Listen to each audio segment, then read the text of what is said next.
Manhattan District Attorney Alvin Bragg filed a federal lawsuit in New York against MAGA Republican Jim Jordan, and the GOP-controlled House Judiciary Committee will discuss that case. Donald Trump was deposed for a full day by New York Attorney General Letitia James and her team in connection with the New York AG's civil fraud lawsuit against Donald Trump, the Trump Organization, and Trump's adult children, seeking at least $250 million in damages, and trial is set for October 2nd of 2023.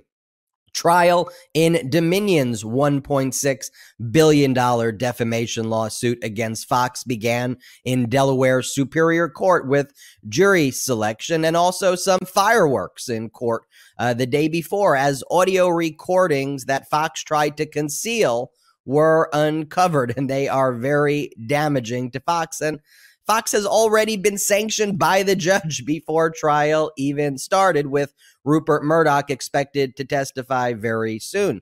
The federal judge in E. Jean Carroll's civil rape and defamation trial denied Donald Trump's request to delay trial, which is set to start on April 25th. Then special counsel Jack Smith is following the money with Trump's various political action groups that raised hundreds of millions of dollars, peddling knowingly false claims of election fraud and funneling that money to further obstruct justice and undermine democracy, are falling right under Jack's microscope. We'll discuss this and more on this episode of Legal AF. I'm Ben Meiselas, joined by Michael Popak. Popak, action-packed week of legal cases and developments. It's time for the Popak Porter Board. We've got Trump arraignment on April the 4th. We've got Trump New York Attorney General deposition on the 14th of April, the Dominion Fox trial on the 17th of April, and then we've got the Trump civil rape trial on the 25th of April, and Fani Willis and Jack Smith moving towards May, with, I'm assuming, will be their indictment and charging decisions. So let's just get right into it, because there's so much to discuss today. Let's start with the Manhattan District Attorney Alvin Bragg's federal lawsuit against MAGA Republican Jim Jordan and the GOP-controlled House Judiciary Committee. This case was brought in the Southern District of New York in federal court. The relief it's seeking is injunctive relief to stop Jim Jordan and the MAGA Republicans from further unlawfully interfering with the Manhattan District Attorney's criminal case. And Jim Jordan and the GOP-controlled House Judiciary Committee have continued to interfere. They've done everything from trying to subpoena Mark Pomerantz, who was a former assistant at the district attorney's office under Cy Vance, who resigned during the Alvin Bragg term. They've subpoenaed Michael Colangelo, one of the new hires by the district attorney's office. They continue to do these stunts, like they're holding this, they call it a field trip or a field visit that they're going to be doing at the Javits Center on Monday, where they're going to hold a hearing where they want to talk about how horrible Manhattan District Attorney is, and all about the violent crime in New York, even though crime is down in New York, and even though in these MAGA Republicans in their own jurisdiction, crime is significantly higher there, whereas crime is down in New York. So Popak, tell us, if you can, about this federal lawsuit that was filed, the relief it's seeking. Also, Mark Pomerantz is named as like a putative defendant as well in this case. So maybe you can just describe the procedural posture and the implications. Yeah, and something you and I talked about before we even got started. And this is for both our viewers here and listeners here in the States and around the world. We have a lot of viewers who like what we talk about the U.S. jurisprudence system and justice system. The things that were on my board to start: this is state versus federal. This is prosecutors in different states and federal prosecutors in different jurisdictions and divisions. And the way the United States works, they are not coordinated. The Manhattan District Attorney, Alvin Bragg, sitting in Manhattan, has state sovereignty over criminal justice in his jurisdiction for local crime that's independent from what federal prosecutors look at, even across the very street. They're in a whole different system, a whole different thing, and they're not usually coordinated in any way, shape, or form. So Fani Willis's decision in Georgia, Alvin Bragg in New York, federal with Jack Smith, they are all doing their own thing. There's no mass conference call or Zoom call with all the prosecutors across state and federal lines to talk about who's going to go first. The prosecution goes first that's ready to go first, and that was Alvin Bragg on the Stormy Daniels prosecution. Fani Willis may be next out of the chute, although Jack Smith may jump in front of her for one or more of the 3 grand juries that you and I are going to talk about later in the segment. So that it's all about Stormy Daniels, and now Alvin Bragg firing back at Jim Jordan, state versus federal, and sovereignty related to that, and federalism related to that. That's just a matter of who was ready to prosecute, not any type of coordination. If you and I were picking which one would go first, it may not have been Stormy Daniels, but it doesn't matter. Prosecutions are ready when they're ready, and they jump out of the box and get out of the chute when they're ready. Here we've got, as everyone now knows, it's you'd have to be living under a rock and be Rip Van Winkle not to know that Trump got indicted for 34 felony counts by a state prosecutor in Alvin Bragg, Manhattan DA. Jim Jordan doing the bidding, along with the MAGA right-wing Republicans in Congress, now we're federal side, has decided to become some sort of super grand jury and look at, crime, local crime at the state level, I guess across the country, but we'll start with Donald Trump's prosecution in state court by a state prosecutor. There is no doubt in anyone's mind, constitutionally, there is no power of oversight in this capacity by Congress over a local prosecutor about what effectively is local crime. Say what you want about Donald Trump, but that's just a crime he committed in false book entries and trying to interfere with an election or gin up results in an election as a result. Jim Jordan has decided, because you have to have a jurisdictional hook if you're Congress before you can do quote unquote oversight. You've got to have some sort of mandate that's provided to you. His mandate, he claims that Alvin Bragg's office used $5,000 out of a multi-million-dollar budget stretching into the hundreds of millions of dollars. $5,000 from a federal forfeiture process or program that gets spread among local prosecutors all around the country. They either use it or they don't use it for, they buy, maybe it supports an intern being hired. Maybe it's used to pay for pencils and paper. But, this is a very small amount of money. But apparently somehow within one of the investigations, not even the Stormy Daniels one, back when Cy Vance had the case, when he was the prosecutor, they used $5,000. I mean, it's all publicly reported.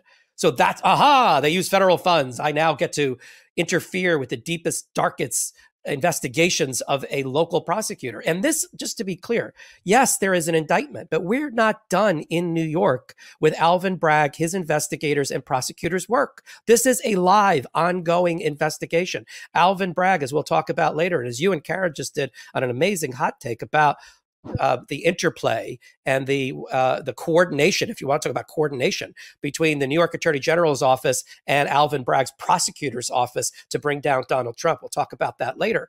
But that is ongoing. He could still, Alvin Bragg, bring what we call a superseding or amended indictment to bring all new charges, including for the very things that on the civil side Trump's being sued for by Letitia James. So that's the backdrop. So now you've got Super Congress, who's decided to do the political bidding of Donald Trump. Let's drag an existing prosecutor, 2 existing prosecutors, one being Alvin Bragg. They wanted to come talk about the case, and Colangelo, who used to be Department of Justice and is now with Alvin Bragg's office. And they think the weakest link is Mark Pomerantz. Mark Pomerantz, as you said in the opener, had been a special prosecutor. He had been brought in from the private sector. He was a private lawyer, not a career prosecutor, by Cy Vance, Alvin Bragg's predecessor, to focus on Donald Trump for a couple of years. It overlapped with Alvin Bragg. Cy Vance did not make the charging decision before he left office. He let it go to the new prosecutor, and the new prosecutor and Alvin inherited a couple of special prosecutors, Carrie Dunn and Mark Pomerantz.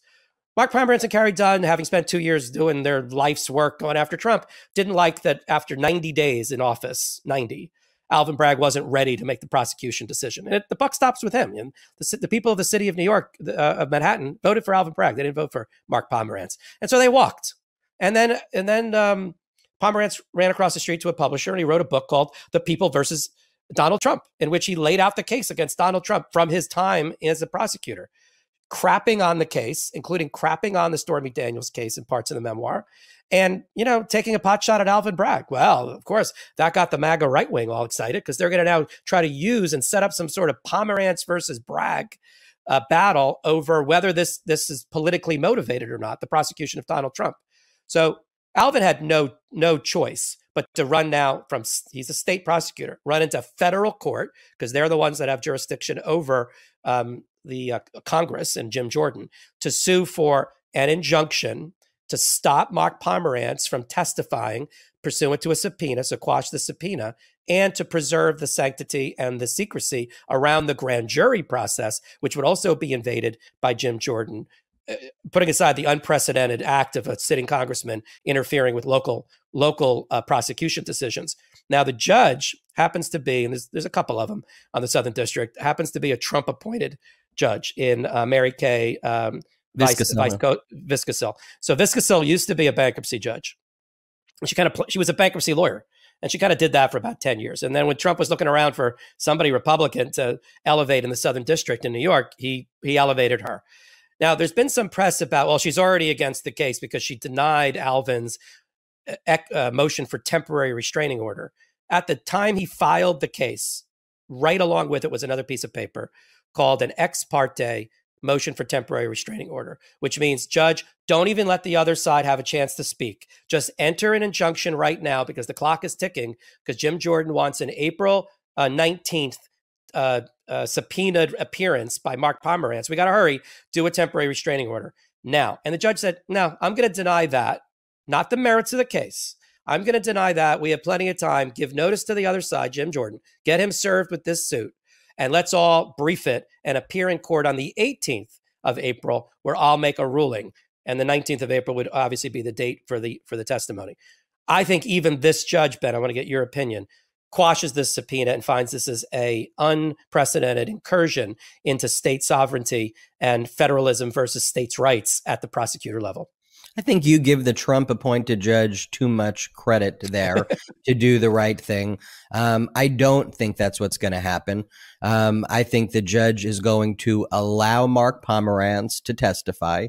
However, Mark Pomerantz is going to be able to preserve, I think, existing objections that the district attorney's office can assert.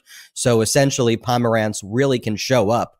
We'll be able to assert the various privileges, so we'll not be able to really testify to anything meaningful, things about the grand jury secrecy, things about the deliberative process. That privilege is held similar to the way an attorney-client privilege is held with the client. That privilege of the deliberative process, that privilege belongs with the district attorney's office, and Pomerantz isn't allowed to waive it.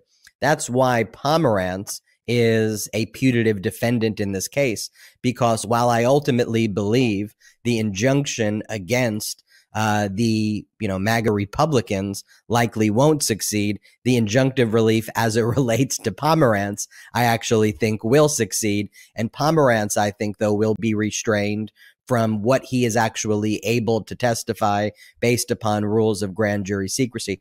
There's one other issue that has been percolating in the federal courts regarding these types of lawsuits against House of Representative committees.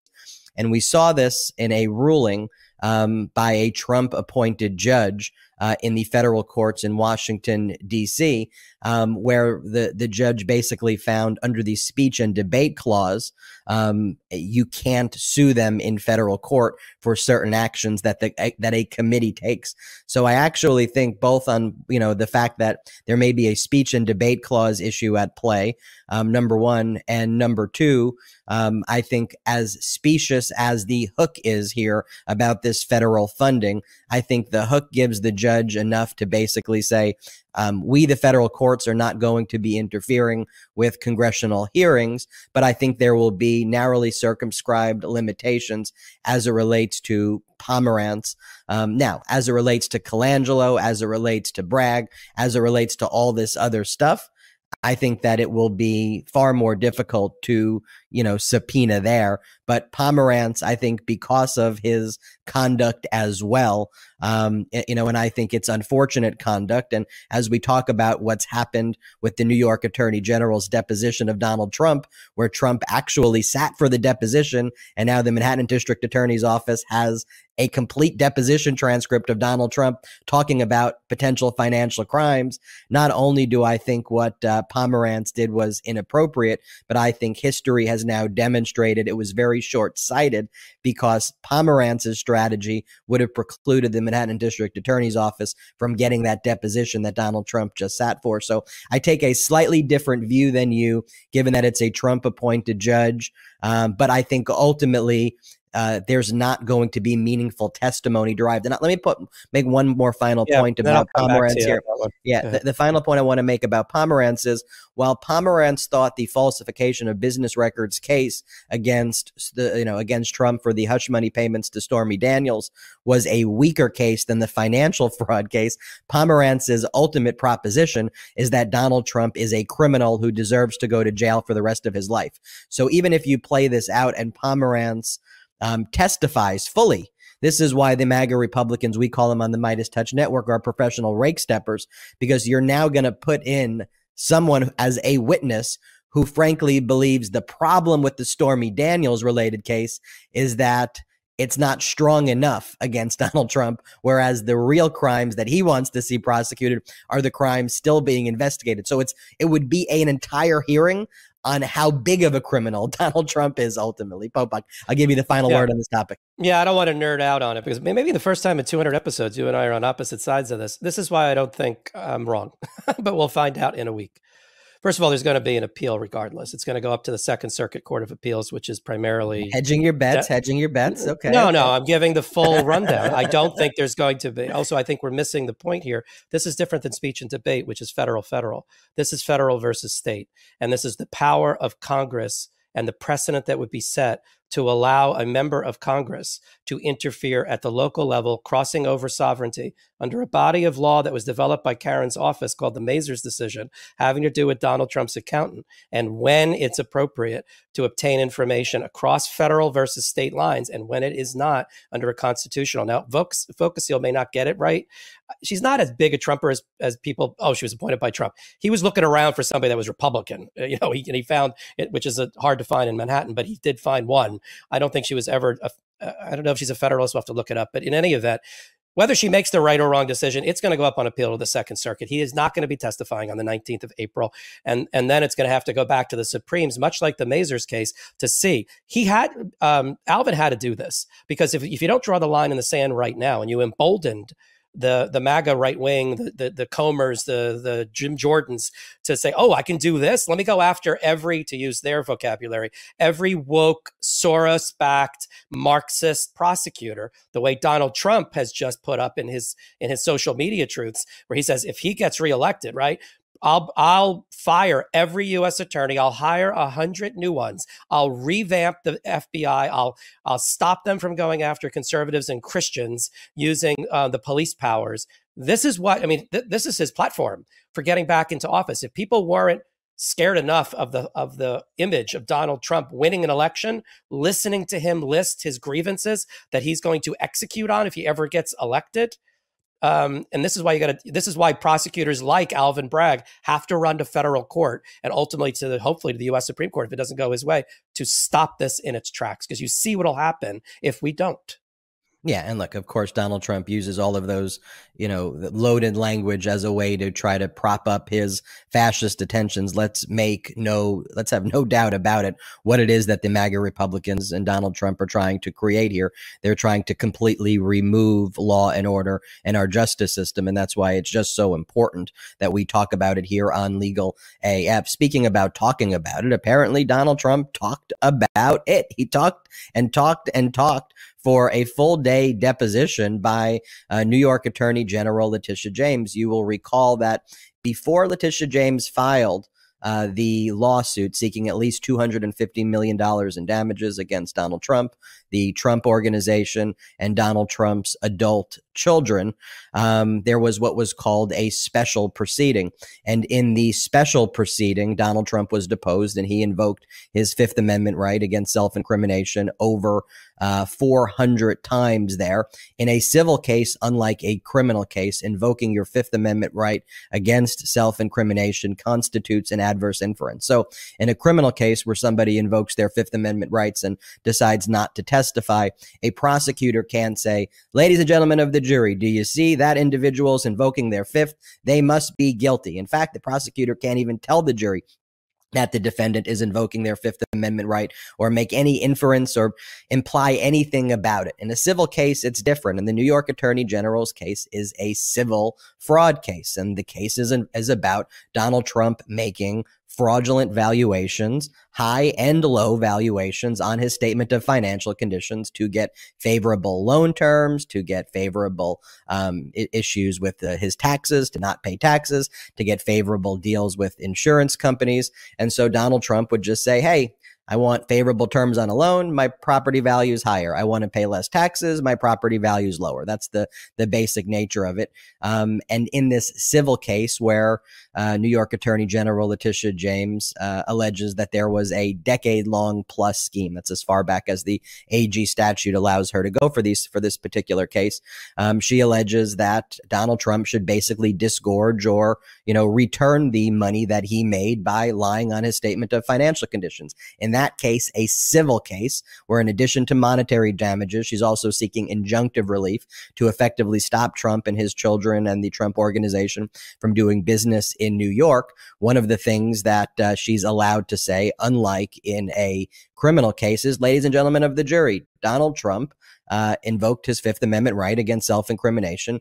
You can now make what's called an adverse inference. You can infer, based on the invocation of the Fifth Amendment right, that Donald Trump, for all of the questions he didn't want to answer, you can infer that the reason he didn't want to answer them is that if he did answer them, he would be admitting to the underlying liability that is ultimately at issue in each of the questions being asked. In other words, Donald Trump would lose the case if he invoked his Fifth Amendment right against self-incrimination. And what's the most important thing to Donald Trump? The most important thing in his life is his money. So he said, you know what, I'm going to have to testify at this deposition, because if I don't, I'm going to automatically lose the case. And so he did not invoke his Fifth Amendment rights at this deposition. And he posted on his social media about what he says took place at the deposition. And perhaps he should have invoked his Fifth Amendment right against self-incrimination, because his post was not just further establishing liability, but like further establishing criminal liability as well. So Manhattan District Attorney Alvin Bragg was certainly very, very, very interested in this post. I want to dissect this post with you and what took place at this deposition, Michael Popok, right after this quick break. This is Michael Popok from Legal AF. If you're like me, you understand the pains of choosing what to wear. Let's face it, most clothes are uncomfortable, or too tight, or are never actually the size you really are. Not to mention the annoyance of trying to put a good outfit together. And when you do have a good fit, you can only wear it for a few hours before you have an important meeting or dinner, and then you got to change all over again. Everyone wants to dress the best and look good at all times because, frankly, it's a confidence booster. So here's the deal. Men's closets were due for a radical reinvention, and Rhone stepped up to the challenge. Rhone's commuter collection is the most comfortable, breathable, and flexible set of products known to man. And here's why. Rhone helps you get ready for any occasion with the commuter collection, which offers the world's most comfortable pants, dress shirts, 1/4 zips, and polos. You never have to worry about what to wear when you have the Rhone commuter collection. Rhone's comfortable 4-way stretch fabric provides breathability and flexibility that leaves you free to enjoy whatever life throws your way, from your commute to work to your 18 holes of golf. It's time to feel confident without the hassle. With Rhone's wrinkle release technology, wrinkles disappear as you stretch and wear the products. It's that easy. And with its Gold Fusion anti-odor technology, you'll be smelling fresh and clean all day long. And on top of that, Rhone is 100% machine washable, so you can ditch the dry cleaner altogether. I absolutely love Rhone. As you can see, this has truly become my go-to commuter fit and on the Legal AF podcast recordings.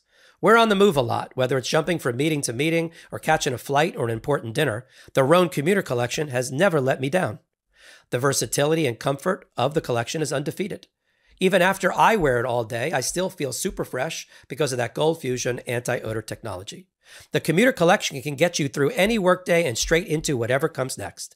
Head to roan.com/legalaf and use promo code LegalAF to save 20% on your entire order. That's 20% on your entire order when you head to RHONE/legalAF, promo code LegalAF. Find your corner office.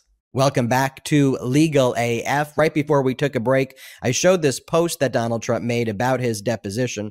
Here's what he says in the post. He goes, "An interesting day spent with the Attorney General and her representatives. I strongly made my quote points. They are irrefutable, and it is a case that should not go forward. My company and overall value is actually far stronger and higher than shown in the so-called financial statement. The honorable thing to do would be drop it and spend all of this time, money, and energy on fighting violent crime in New York. It would make a big difference and show real strength and courage by the AG." So in addition to just the delusional aspect of this, the malignant narcissism that he thinks he can basically just post and say, "Hey, New York Attorney General District James, can you please drop it?" Your statement of financial conditions are supposed to be accurate. They're not so-called financial statements. They are your statement of financial conditions that you submitted to third parties like taxing authorities and lenders and insurers to get terms. And here he is, Popak, in this very statement, admitting that he did not provide accurate financial statements. By his own terms, he's saying that he thinks that the statements should have been even higher than they were. And he doesn't understand the central issue of the case is that he's providing false. I mean, maybe he does and his ego can't help it, that he has to say it's actually bigger and better, but that's the crime that he's basically admitting to here. So what happened at this deposition? And do you agree with me that this post is, further digs the hole deeper for him? He also started with the post. He also doesn't understand the fundamental difference between a Manhattan district attorney and prosecutor and a New York attorney general. New York attorney generals don't fight crime. They have a very small remit when it comes to certain types of crime, not at issue here. The crime fighters are the Manhattan DA that's already prosecuted him on 34 counts and got a conviction against his other companies on 17 counts of criminal tax fraud. So that's the crime. So he doesn't understand how government works, which we've heard before. We've always heard. He never understood how the three branches of government works. Like they had to give, insiders would say when he was president, they'd have to give him Schoolhouse Rock tutorials on how a bill gets made into a law or how government works. So he still doesn't get how government works.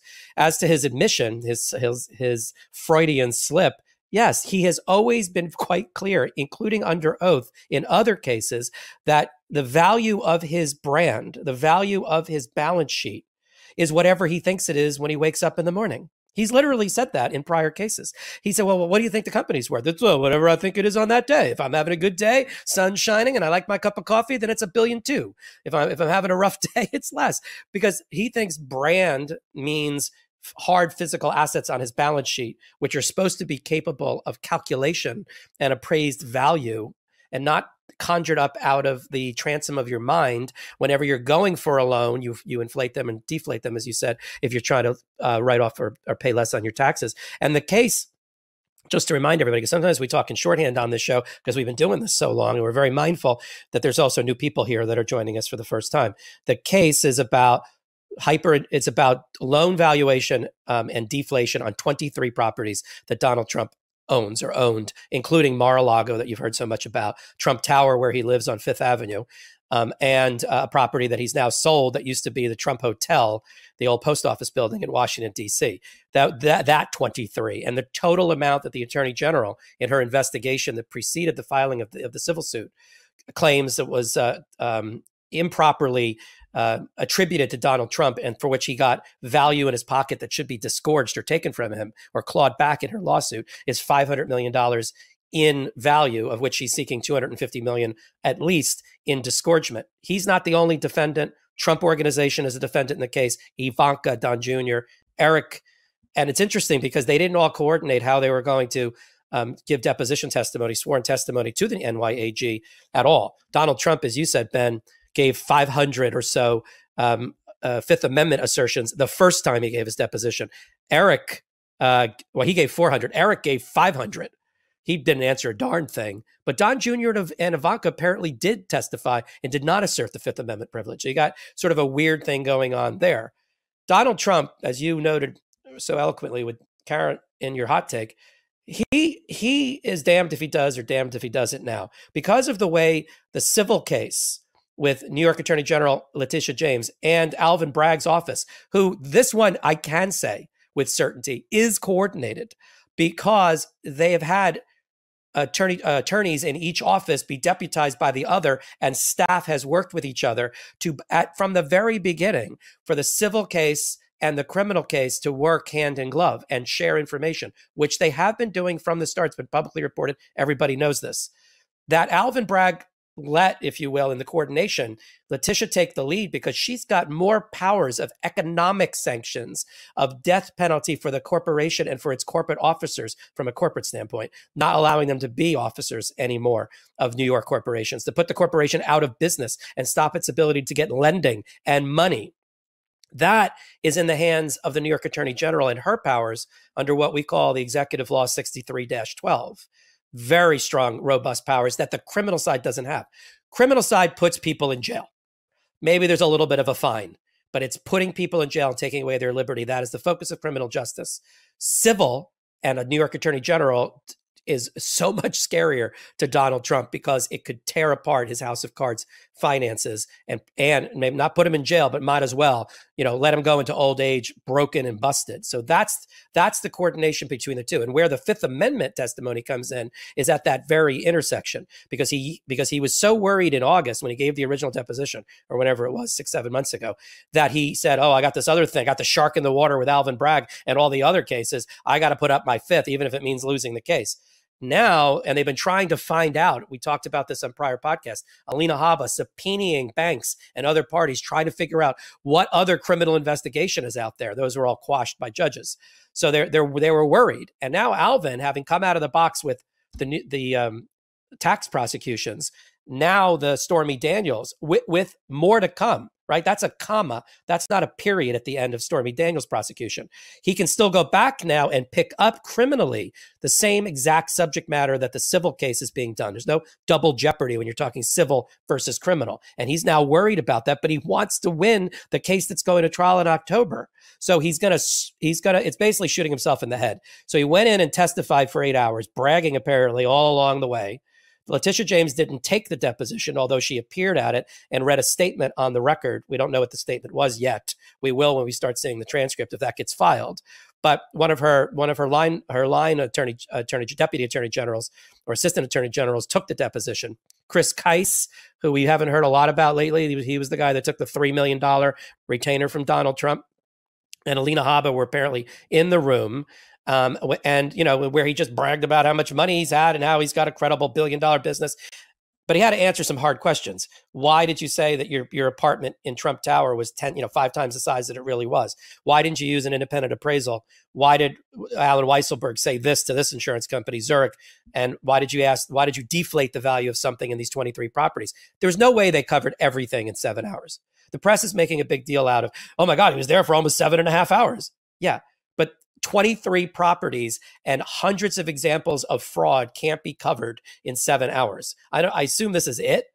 Do you know why, Ben, the judge allowed another deposition? Is this because Trump said, I'll waive my fifth and start answering questions? Like, what was the genesis for this deposition? It hasn't been reported, but reading between the lines, what seems to have occurred is that Trump's team conveyed to New York Attorney General Letitia James' team that he was actually willing to sit for a deposition because he did not want the special proceeding deposition where he invoked the fifth to be his last word, because he didn't want the adverse inference. So I'm sure Christopher Keiss or Habba, but it was probably Keiss, reached out to New York Attorney General Letitia James, said he'll sit for a deposition, and New York Attorney General Letitia James was like, yep, absolutely. We will take that. We will take that deposition. We will call your bluff. He wants to sit. We'll take it.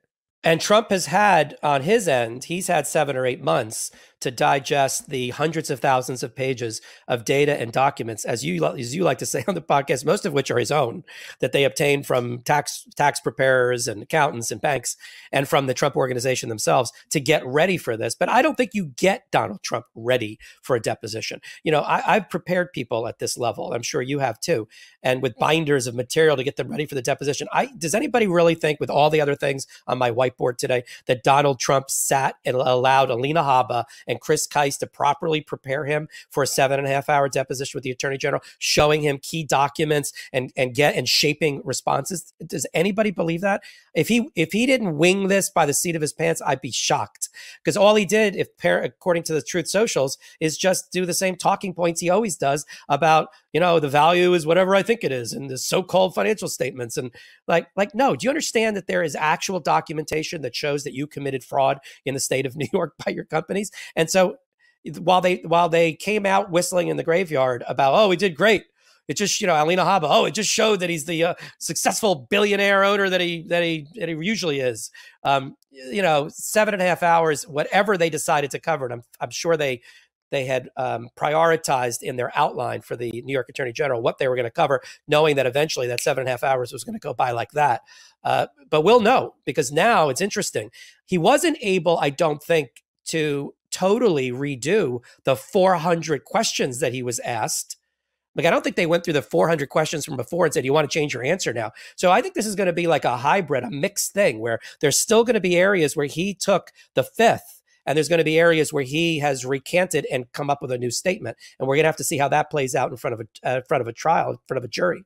Yeah, and we'll have access to that deposition the same way that we got access to the prior deposition. I mean, it is a public proceeding. At some point, it will be released. And of course, we'll have it here on the Midas Touch Network. One final point, everybody can go and watch the hot take I did with our other co-host, Karen Friedman-Agnifilo, about the way that Alvin Bragg really did this like a chess master, and how Mark Pomerantz was short-sighted. But if you think about what Pomerantz was advocating for, where he wanted within the first 90 days for Alvin Bragg to bring the indictment before a grand jury and have the grand jury vote on the indictment many months ago, there would never have been this deposition of Donald Trump, and the Manhattan District Attorney's Office would never have had access to this treasure trove of evidence right now.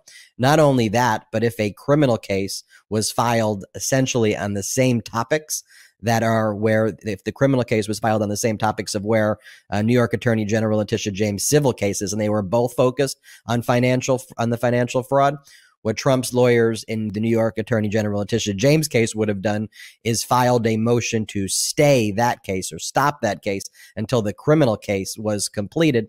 And even though Justice Arthur Engoron has said, come hell or high waters, this case is going to trial, I could pretty much guarantee you that in that case, Engoron would have his hands tied and would have to stay the civil case. So not only would Pomerantz's case have led to Donald Trump not giving that deposition in the first place, and the Manhattan District Attorney not getting this treasure trove of evidence from the deposition, it actually would have derailed and significantly delayed for many years New York Attorney General Letitia James' case. And so at the end of the day, I think Alvin Bragg's strategy of being very surgical in which cases he's bringing and has brought has proven to be the right strategy here.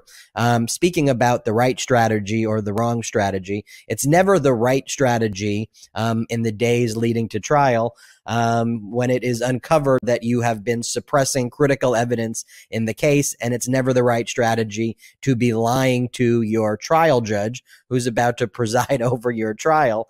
And that's precisely what Fox has done in Dominion's $1.6 billion defamation case. That jury selection is now underway, and this case is in Delaware Superior Court. The judge presiding it over that case is Judge Eric Davis. We can talk a little bit about the jury selection process, but I think what's even more interesting is the fireworks that took place the day before jury selection last week, where Abby Grossberg, a former executive at Fox, she was in her role was like a she was like one of the executive producers who was in charge of booking first for Maria Bartiromo and then on the Tucker show. She's filed a sexual harassment and retaliation case against Fox. But one of the allegations that she's made in this lawsuit is that in connection with her deposition, when she was deposed, when she was still working at Fox, she says that the Fox lawyers threatened and harassed her and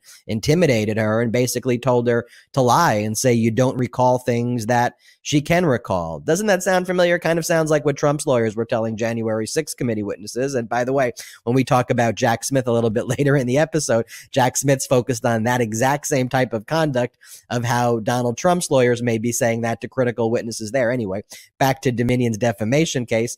One of the other things that Abby Grossberg says is, you know what? Fox wants to go there. Fox is trying to throw me under the bus. Guess what? When I was subpoenaed for my deposition, when I was still working at Fox, they asked me to produce evidence that was in my custody and control.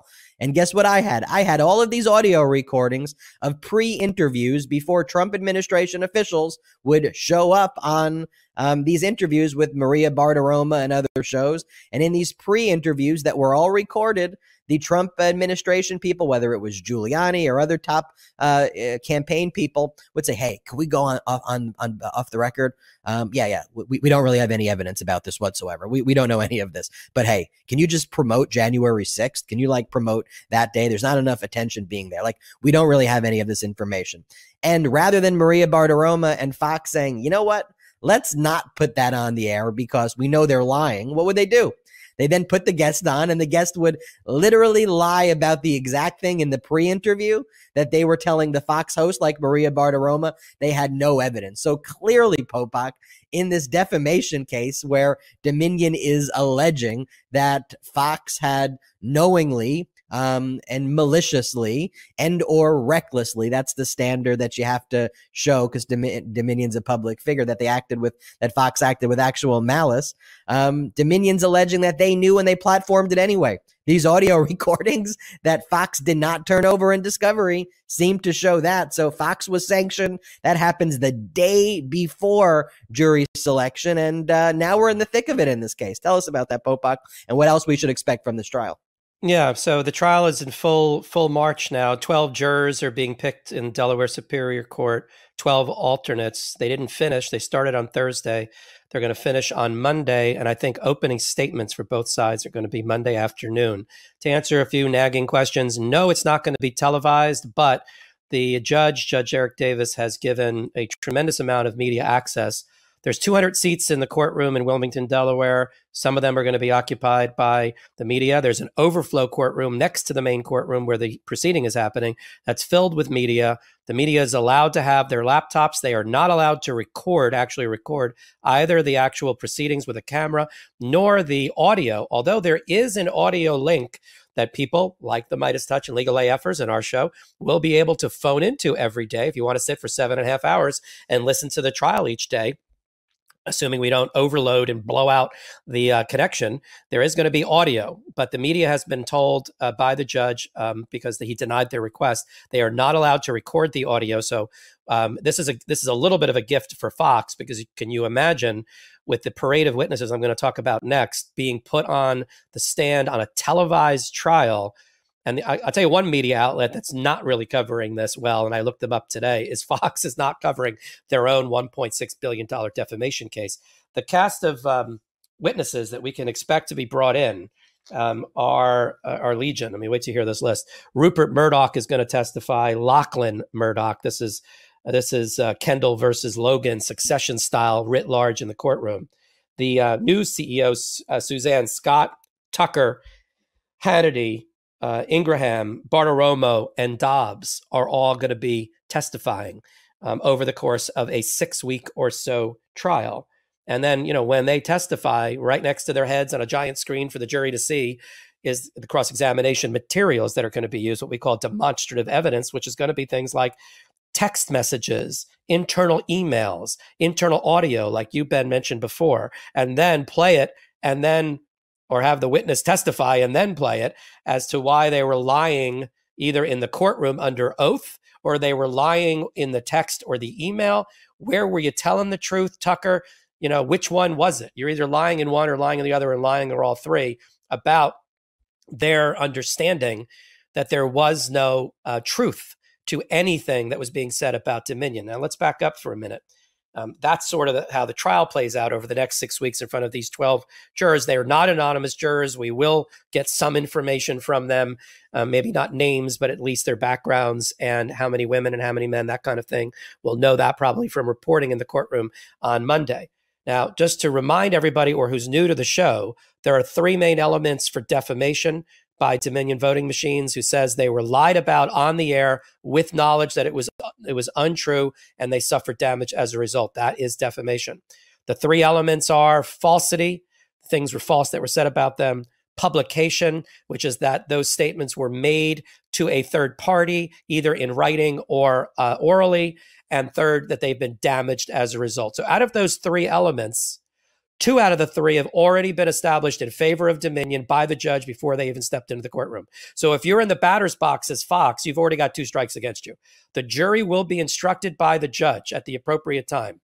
Maybe even in the very beginning, there'll be a written statement about what this case is about, ladies and gentlemen of the jury, from the judge in the black robe.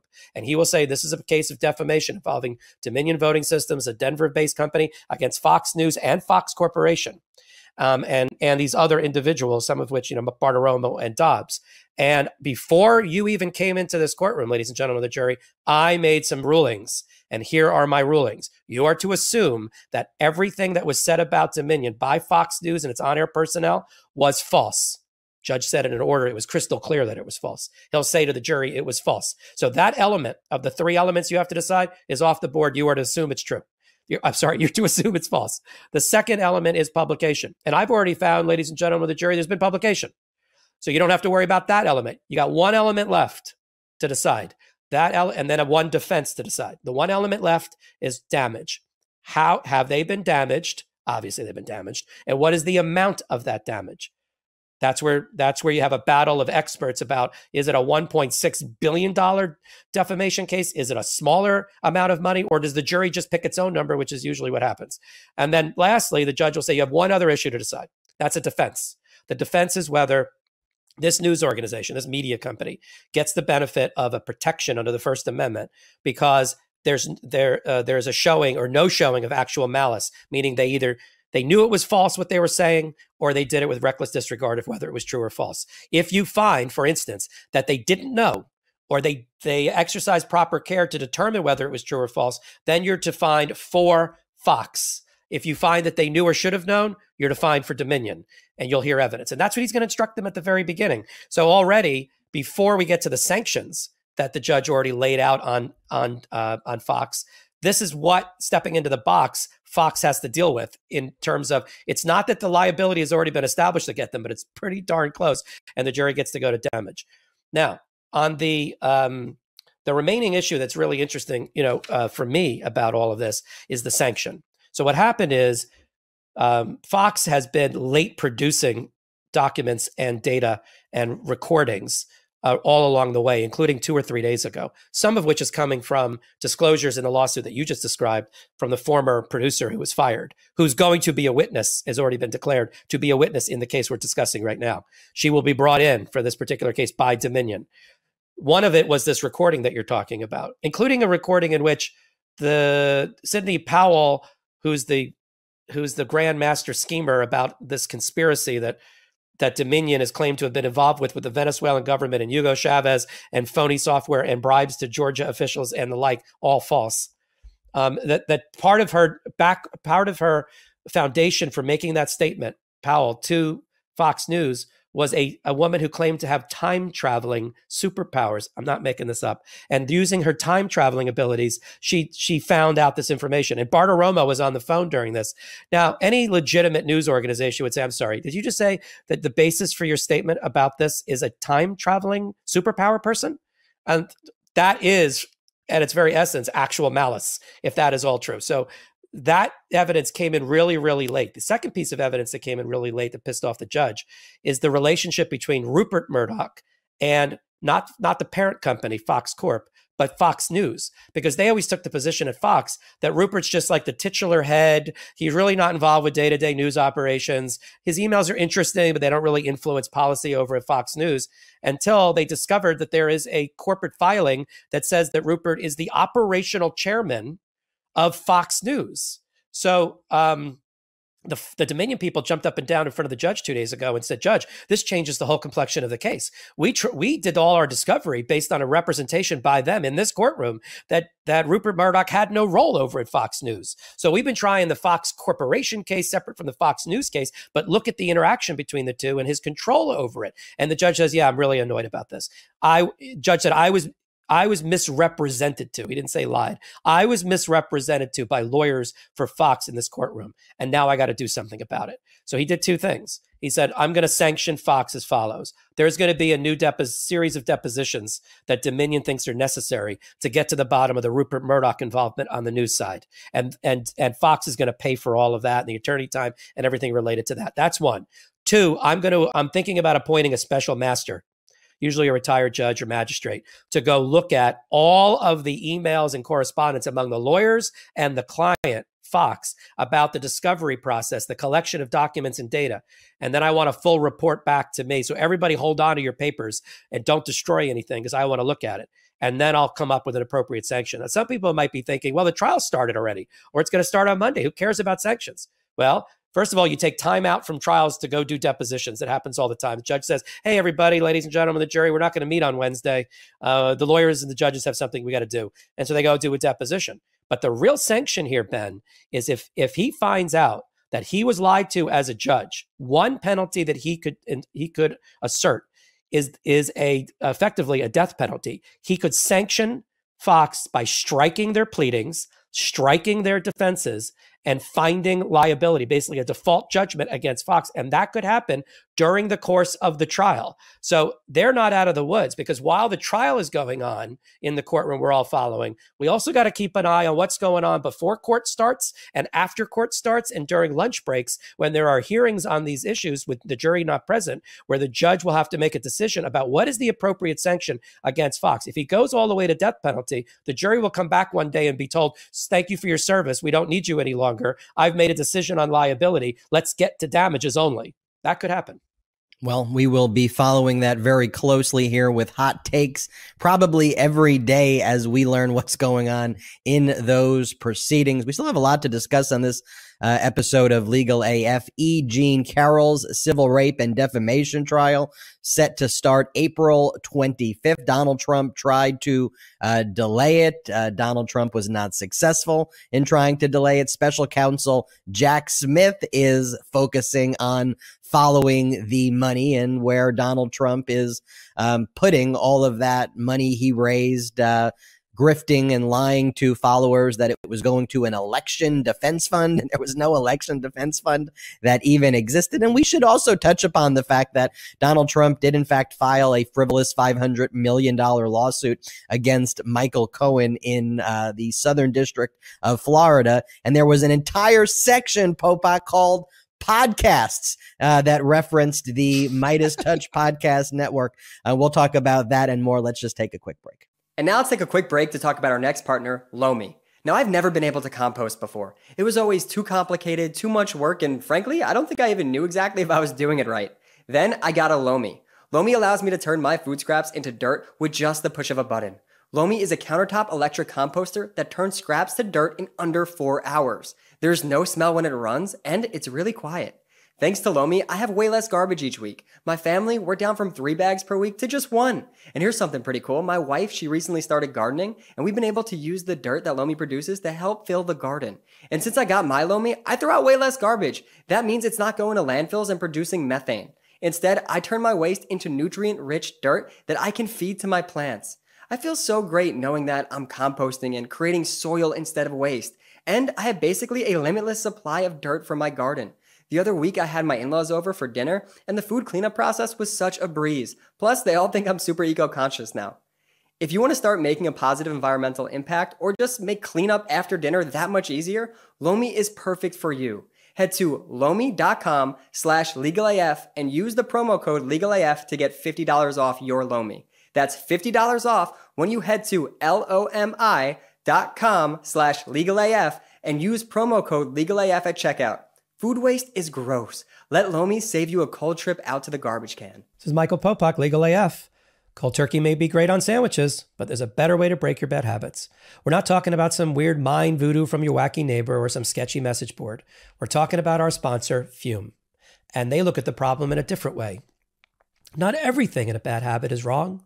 So instead of a drastic, uncomfortable change, why not just remove the bad from your habit? Fume is an innovative, award-nominated device that does just that. Instead of electronics, Fume is completely natural. Instead of vapor, Fume uses flavored air. And instead of harmful chemicals, Fume uses all natural, delicious flavors. You get it. Instead of bad, Fume is good. It's a habit you're free to enjoy and makes replacing your bad habit easy.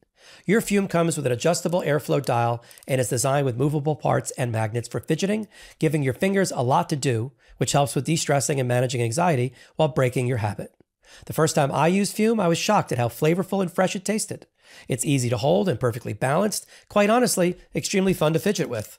The real wood material and sleek design definitely classes it up, and I feel pretty darn cool holding it. Stopping is something we all put off because it's hard. But switching to Fume is easy, enjoyable, and even fun. Fume has served over 100,000 customers and has thousands of success stories, and there's no reason that can't be you.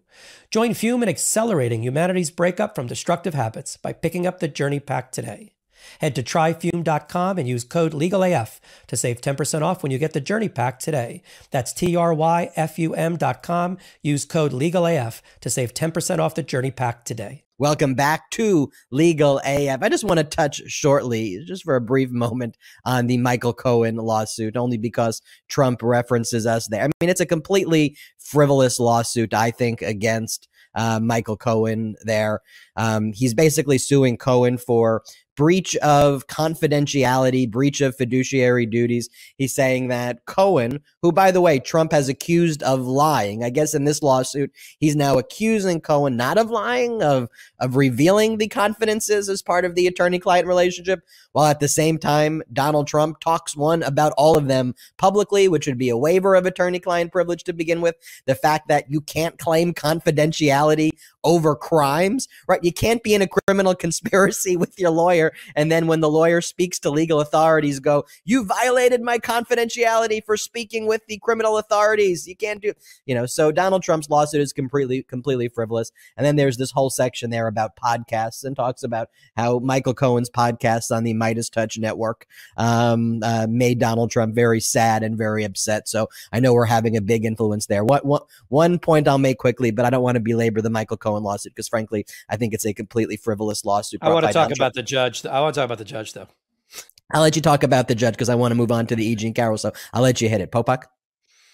Yeah, I practice in Miami. I know Judge Gales. Judge Gales is an amazing judge. He started on the circuit court, state court, where this is a constant theme on the show today, state versus federal, and the different systems in the United States. Got elevated by Obama to the federal bench in Miami. He's been on there for about 10 years. The first openly gay black man at the time of confirmation to be on the federal bench. And it is exactly the opposite prototype of a judge that Trump, in his forum and judge shopping, was trying to do by filing in Miami. We talked a lot in prior podcasts about Trump being deathly afraid of Don Middlebrooks, the judge up in West Palm Beach that sanctioned him and Alina Habba over $1 million and has found basically all of his filings to be without merit and fraudulent. And so here we have another false bad faith filing by Donald Trump in yet another federal court. And rather than filing it across the street in Palm Beach County where he lives, at Mar-a-Lago, he had he electronically filed it. I used to say he drove down there because that's how he used to file, but he electronically filed it in Miami. Why? Because there's a fair number of conservative Federalist Society federal judges in Miami. If you're going to pick one courthouse in the Southern District to file in, if you're looking for that, then you would try it and spin the wheel and see what happens. What came up instead is Judge Darren Gales. If anybody doesn't understand, this is a proxy for the Trump versus Obama fight that's been going on since he ran for office originally. If he keeps the case going, it's without merit. He may dismiss the case, having now seen who the judge is going to be, because another $1 million fine could be in the offing based on what's been alleged here against Michael. So we wish Michael well. At the end of the day, it's the wrong courthouse, it's the wrong court, and it's a lot of claims that look very stale and potentially barred by the statute of limitations. And everything Donald Trump says is a confession, right? He always accuses everybody of, you're judge shopping, you're doing this, when it's not judge shopping. It's like just a random assignment of a judge in the correct jurisdiction. Meanwhile, Donald Trump actually does the judge shopping. So it's just yet another example of projection, and yet another example of Donald Trump's tactics: delay, delay, delay. In E. Jean Carroll's civil rape and defamation case against Donald Trump, set to go to trial on April 25th, Donald Trump's lawyers filed a motion asking for a cooling off period. They said this was a carnival-like atmosphere that's been created since Donald Trump was criminally arraigned, and so please, can we have a 4-week delay? That's all we need. The judge really wasn't having any of it. Popok, what's going on here? This case is going to trial.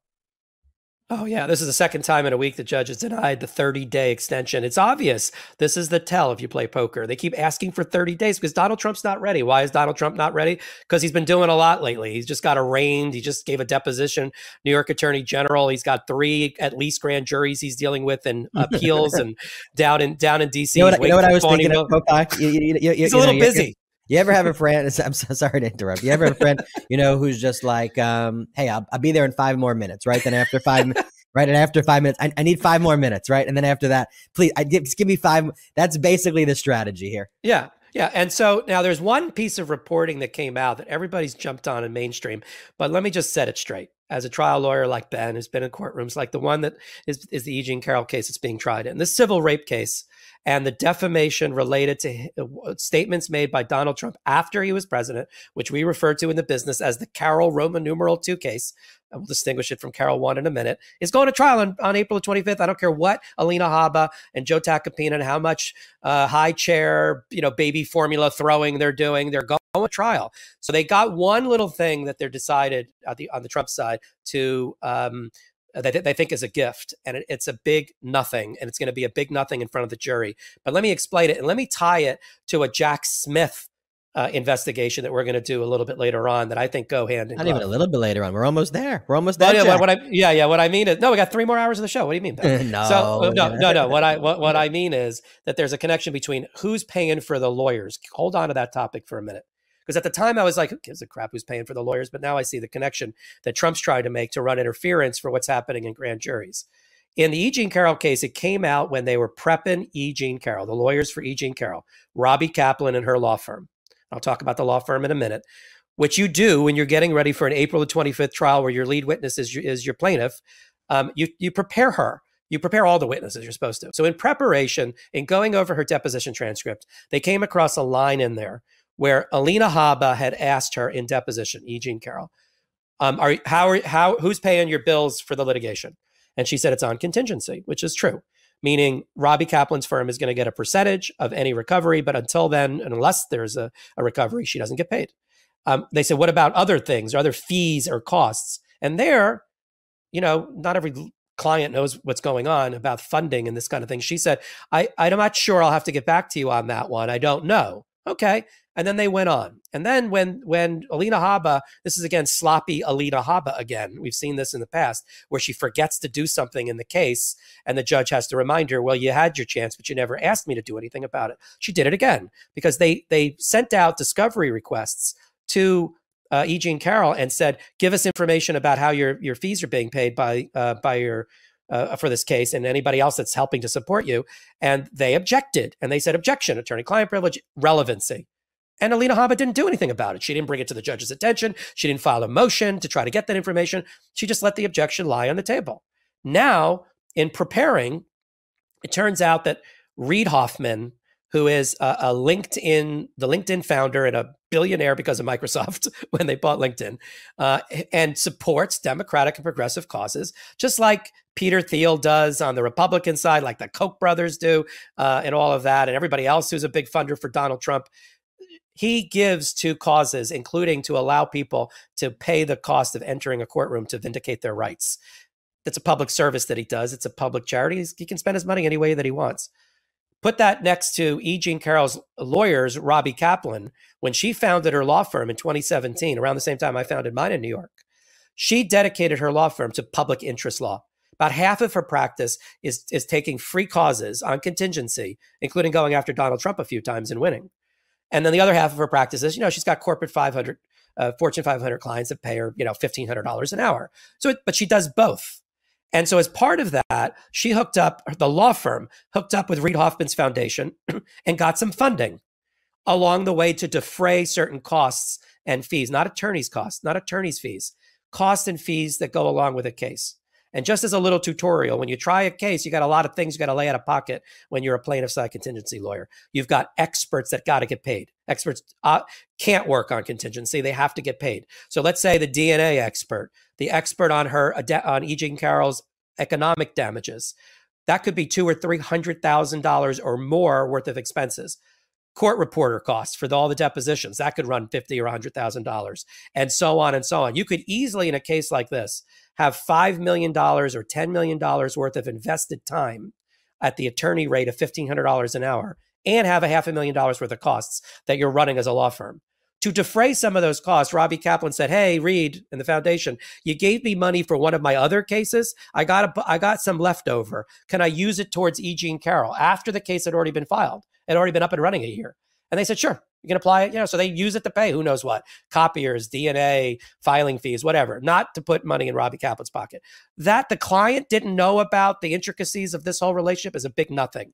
And the fact that they're using it to say, aha, Reid is really he's the puppet master. And E. Jean Carroll is being led around by her nose. And this is all about politics and a hoax and a vendetta, just as we always said. And the judge says, okay, that's sort of interesting that she didn't quite know exactly how costs were paid. So do an hour deposition, go off and do it. You get 1 hour on that topic only, and then come back, we'll talk about it. And the question is whether it's going to go in front of the jury, whether she really perjured herself, as Alina Habba likes to say. But let me just draw a line in the sand here. If Takapina and Habba really thought they had E. Jean Carroll dead to rights on a perjury, lying under oath, or anything like that, they would have kept that evidence in their pocket. They would have used it at the trial itself to embarrass her. They would say, well, do you remember when you were deposed? Yes. Do you remember when we asked you the question, were there another funder? And you said, well, at best, she said, I can't really remember. I'll have to get back to you. Oh, but isn't it true that Reid Hoffman's LinkedIn Foundation is paying for a part of your 30,000? And she'll go, okay, maybe that's true. I don't know. You have to talk to my lawyer. And the jury's going to be like, why are we here on this? This is not a they're never going to believe, Ben, that this is a proxy battle between Reid Hoffman and Donald Trump. This is a civil rape case that's being tried in front of a jury where the victim is the plaintiff, and that is E. Jean Carroll. That there was some pencils and paper and DNA tester paid for by Reid's foundation to defray some costs so that the lawyer didn't have to carry it. What does that have to do with the rape charge? Nothing. It's a big nothing burger. It's going nowhere. They used it because they wanted a delayed trial. Trump's going to trial April 25th on a civil rape and defamation case where E. Jean Carroll is going to be calling other individuals who Donald Trump raped, who will be testifying. E. Jean Carroll will be showing the jury the Donald Trump Access Hollywood tape where Donald Trump brags about sexual assault. That evidence is allowed in. Donald Trump will be testifying as well, where Donald Trump has said in his deposition that E. Jean Carroll's not his type. That's why he would not rape her. And then he said that he thought that E. Jean Carroll was his ex-wife in one of the photographs. So all of that will be going before a jury. So a lot of action there. As with before you move on. Sorry, good. I didn't mean to interrupt you. Go ahead. That's all I got. No, I was going to say before you move on, because I did promise something and I want to wrap it up here. There was an appellate decision that just came out by the D.C. Court of Appeals, not the federal Court of Appeals, the one that sits in the District of Columbia for that territory. They are going to, based on the ruling, the Carroll 1 case, which is her original filed case that she was defamed while Donald Trump was president, and the question of whether he had immunity or not as the president, because if he did, then that case is over. That case was already stayed by the judge. The judge says, let's just do the case of the civil rape, which will go on, and whether after he was president she was defamed. That's April 25th. The other case, maybe we get to it, maybe we don't. Let's let the appellate court do its job. The appellate court came back and said it's a fact-intensive issue, and we're not going to be able to get to the bottom of it here. So go develop facts with a jury. So basically, the new ruling would allow, in theory, a second trial of Donald Trump, regardless of what happens here. But I think if she wins here, the case is about over. And then lastly, and then segue into your our Jack Smith segment, now I see what they're trying to do. Because one of the investigations that's now become a little bit more public about Jack Smith is into Donald Trump raising money and using it to pay for lawyers. And how does he pay for lawyers? And what are the representations that he's made? And what do those lawyers do in terms of witnesses that are part of the investigation? This is just a talking point about E. Jean Carroll being supported, or as even Axios said out loud in their headline, that E. Jean Carroll was being bankrolled by Reid Hoffman. That is a lie. That is not. The bankroll comes from, what's the matter? No, I don't know. I know you look, Donald Trump is getting, it's a head fake by Donald Trump. And I don't want to belabor the point, and give it more attention than it deserves, because as we go to Jack Smith, Donald Trump has received 16 million. Well, he's paid out $16 million in defense costs and legal fees from his political action arm. Okay. So whatever little bit amount that E. Jean Carroll received, it is a complete ridiculous, it is a ridiculous thing that matters. Boop, zip. Because what the real issue is that is going on is that from November of 2020 to January 6th of 2021, Donald Trump, from just that time period alone, based on 2022 disclosures, we don't even have the 2023 disclosures yet because political action arms don't have to report those for another few months. But Donald Trump raised about $250 million. Okay, making false claims about the election. And that is an area that Jack Smith is very, very focused on because, one, Donald Trump, where is this money going even? Well, they've created a number of shell companies and shell corporations that are controlled by kind of Donald Trump loyalists. So money goes there. Then once it goes there, where does the money go after? That's something that Jack Smith is focused on.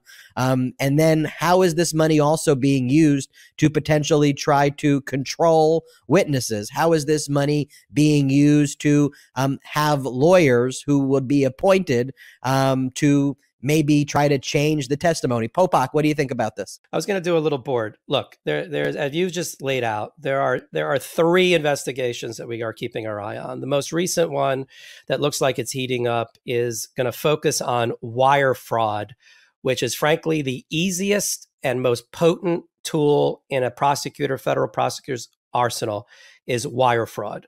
And the focus on that is every time he grifted, and every time he tried to raise money on the backs of a lie about the election and took money from the babies, took money from his followers, each element of that email blast that went out, every email individually is a wire fraud crime. Because we should put up, I think we can put up with Salty, 18 USC 1343, which is, and people may be saying, well, what's the wire? Well, we've evolved technology. The wire used to be, telegrams and telegraphs. But now, in radio and phone, that's a wire. But now email is a wire.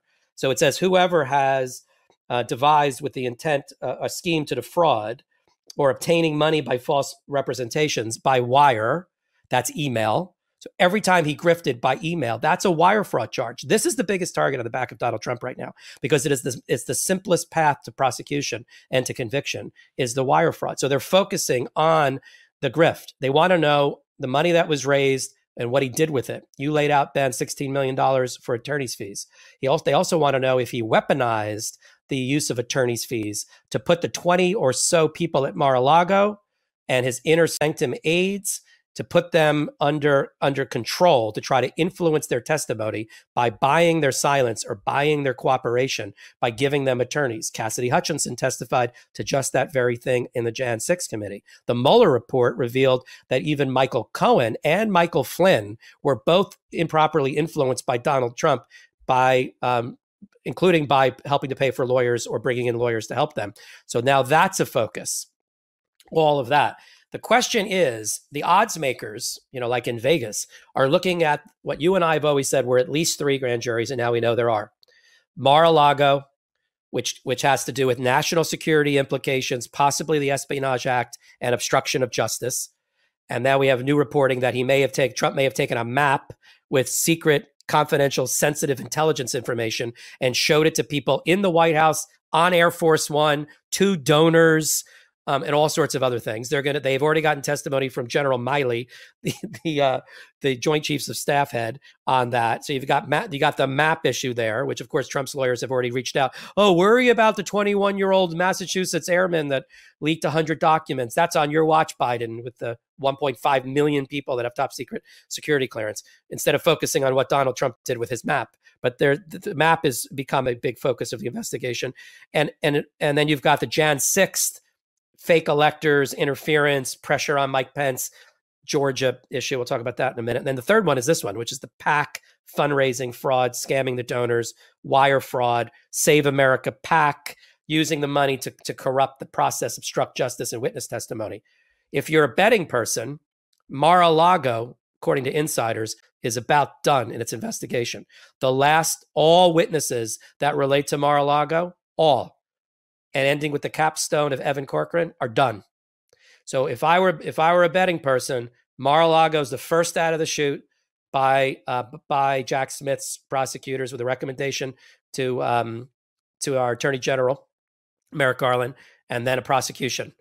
The second one, I think, is now the PAC. I think the PAC fundraising fraud has now caught up. It's still a little bit behind Mar-a-Lago because there's still more to do there. And then the third one is the most complicated one. So obviously, not surprisingly, in third position, which is the fake electors interference also. And then you've got the issue about the race between Jack Smith, talk about lack of coordination, the race between Jack Smith and Fani Willis on Georgia interference. Because if that's a part of the federal side, because it was a federal election, and therefore he has jurisdiction, there's going to have to be either some coordination or Fani's going to just say, I'm going first. If she goes first, it'll be a slight problem potentially for Jack Smith's prosecutors, and she won't necessarily have to stand down because there is a distinction between state and federal prosecutors. So you've got all that going on. But I don't want to undersell the how serious the focus that the reporting is now out there, that wire fraud is the one that they're going to try to use against him on the obstruction and the PAC.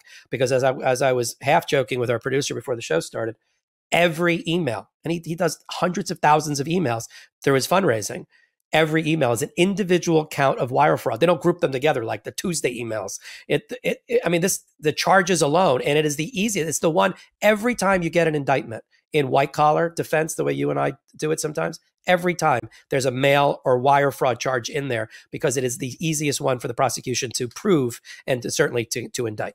Yeah, look, you look at the email. The email says, donate right now to the Election Defense Fund. They raise hundreds of thousands of dollars per email or millions of dollars per email. You then ask the witness, okay, so did it go to the Election Defense Fund? And then they go, there wasn't an election defense fund. So they're like, oh, so you just said an election defense fund? Yeah, it was just a marketing tool that we used. Okay, so you mean you lied to people and said that there was an election defense fund? Okay, well, where did the money actually go? Well, we used some of that money to go to the E. Jean Carroll defense.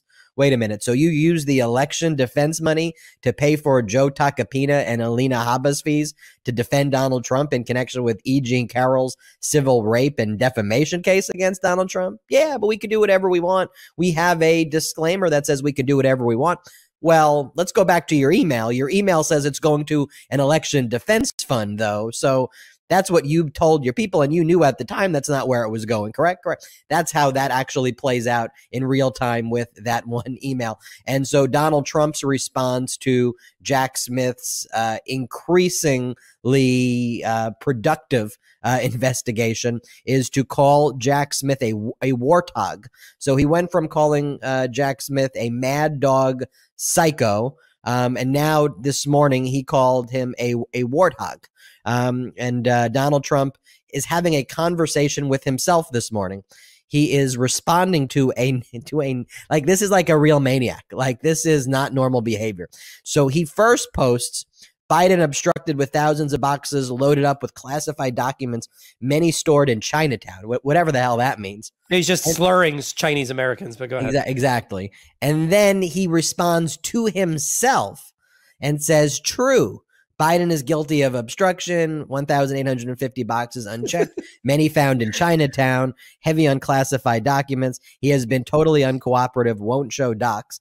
I went by the Presidential Records Acts, have right to declassify and did nothing wrong, but was purposefully given by DOJ and Biden a Trump-hating lunatic prosecutor, Jack Warthog Smith, who is a harasser and abuser, in order to obstruct and interfere with the 2020 presidential election. Public won't stand for unequal treatment. I mean, I could probably spend a very long time explaining why. I mean, it's very easy to do it, but I could go on and on and on with every single lie here. But everybody recognizes that this is a maniac who is just completely unhinged, and each and every day, crashes and crashes even more. This is someone lonely, isolated, actually having conversations with himself. Yeah, he said every prosecutor. He said, "Right, Donald Trump from 2 days ago. That's a very good point." And then he made his statement. But there's also this. Just one last thing. But there's also this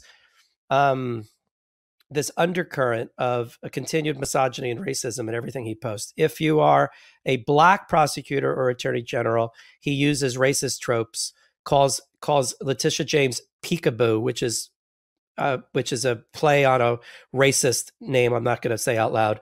He calls all the black career professionals racists, Soros-backed and all of that. Animals, which dehumanizes them, threatens to brain them with baseball bats. If you are Jack Smith, who's not those things, whose name is Jack Smith, then he's like a warthog, but not a racist. He's not an animal or inhuman. He's not the other in that way. So it's just another continued. I don't even know what warthog means. I mean, it's just another way for people. The animal, the warthog, because But I mean, I know what warthog is. Thanks, Ben. I know what a warthog is. What is the warthog, Ben? No, but why does it apply to Jack? Is his beard, his hair? I mean, I don't really understand. But it's not racist. Right. He does have an anti-Semitic trope that he does with Jack Smith, though. When he goes, Jack Smith isn't his real name, and he's basically saying that Jack Smith's secretly a Jew who changed his name to Jack Smith. So that's one of the things that Trump does when he goes, Jack, not his real name, Smith, in other posts as well. So there's that. But this is an individual who the Republican Party is like, you know what? You should have our nuclear codes. You know what? You should be the one who makes decisions over the life and death of my family and friends and neighbors and community and colleagues. Let's give this person more power right there. And look, I think the contrast could not be starker between that way of thinking and real law and order, pro-democracy. And that's why we cover these topics here on the Midas Touch Network and right here on Legal AF. We covered a lot today, Popak, a lot of topics, very important topics. You and I and Karen Friedman Agnifilo and the whole team here at the Midas Touch Network is going to be very, very busy. But you know what? Busy is good, and there's no one who I'd rather spend this time with than all the Legal AFers out there, and you, Popak, and Karen Friedman Agnifilo. But all of the Legal AFers, none of this is possible without you. We're so grateful for all of your support. We've got some great announcements coming too about some new initiatives we're going to be building to expand the brand here at Legal AF over the coming weeks. So everybody stay tuned for that. You can check out store.midastouch.com for the best pro-democracy gear, including official Legal AF merch. That's store.midastouch.com. If you want to support Midas Touch Network as well, we're not funded by any outside investors. You can go to patreon.com/MidasTouch, patreon.com/MidasTouch. That is one of the main ways we fund this network. One of the other ways we fund it is through our sponsors, so I want to give a special shout out to all of them. We have a link of our sponsors in the description, and they're actually great sponsors, and we do use all of those products. And so, make sure you check that out as well. Hit subscribe on our YouTube channel. For all our YouTube watchers, make sure you subscribe on audio podcast as well. To all our audio podcast listeners, subscribe to the Midas Touch Network on YouTube as well. I'm Ben Meiselas, joined by Michael Popak. Thank you for watching this weekend's episode of Legal AF, and a shout out to the Midas Mighty.